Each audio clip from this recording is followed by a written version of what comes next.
ആവണങ്ങാട്ട് വിഷ്ണുമായ ചാത്തന്റെ കഥ അറിയാമോ? തൃശൂർ ജില്ലയിൽ പെരിങ്ങോട്ടുകര ഗ്രാമത്തിലാണ് ആവണങ്ങാട്ട് വിഷ്ണുമായ ക്ഷേത്രം സ്ഥിതി ചെയ്യുന്നത്.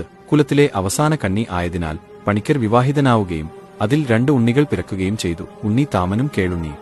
പിൽക്കാല ഉത്തരവാദിത്തങ്ങൾ ഇരുവർക്കും നൽകി അദ്ദേഹം മരണപ്പെടുന്നു. ശത്രുനിഗ്രഹത്തിനും കാര്യപ്രാപ്തിക്കും ഉണ്ണി താമ പണിക്കരും കേളുണ്ണി പണിക്കരും ഗണപതി ഭഗവാനെ തപസ് ചെയ്ത് പ്രത്യക്ഷപ്പെടുത്തി ആരാധന തുടങ്ങും.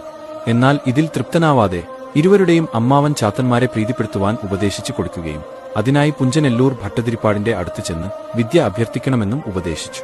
മഹാമാന്ത്രികനായ പുഞ്ചനെല്ലൂർ ഭട്ടതിരിപ്പാട് ശ്രീ വിഷ്ണുമായ ഉപാസനയാൽ സർവ്വസിദ്ധികളും ജ്ഞാനവും കൈവരിച്ച് ഇരിക്കുന്ന കാലം ഭട്ടതിരിപ്പാടിന്റെ സേവയിൽ 390 ചാത്തന്മാർ കുടികൊണ്ടിരുന്നു. പിന്നീട് ഉള്ള തലമുറയിൽ ആർക്കും തന്നെ ആ സിദ്ധിയിൽ വേണ്ട ജ്ഞാനം ഇല്ലാത്തതിനാൽ ഇല്ലം ക്ഷയിക്കാൻ ഇടയായി. അതേസമയം തന്റെ സിദ്ധികൾ അനുയോജ്യനായ ശിഷ്യനിൽ കൈമാറി മുക്തനാവാൻ ആഗ്രഹിച്ച ഭട്ടതിരിപ്പാടിന്റെ അടുത്തേക്ക് ഉണ്ണി താമ പണിക്കരും കേളുണ്ണി പണിക്കരും എത്തുന്നത്.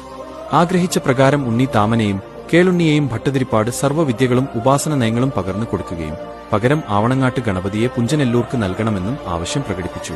ഈ വ്യവസ്ഥയിൽ ഇരുവരും സമ്മതിച്ചു. അതോടൊപ്പം തന്നെ ഭട്ടതിരിപ്പാട് താളിയോലകളും ഗ്രന്ഥങ്ങളും കൈമാറുകയും ചെയ്തു.